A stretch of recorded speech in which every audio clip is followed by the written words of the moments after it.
Matplotlib is a huge and not very coherent plotting library for Python, inspired by decades-old plotting from MATLAB. But it's still better than Excel. Please don't plot graphs in Excel. You'll make all your computer science lecturers cry. Here's a quote I read about Matplotlib from an interesting discussion on Hacker News.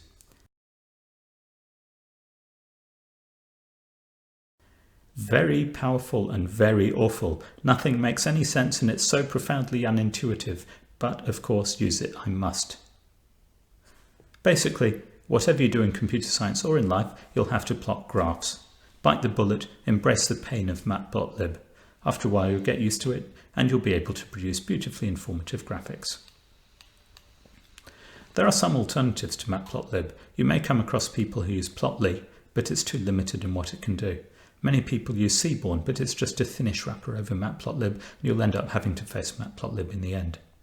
There's a promising library called ggplot, but the Python version is immature.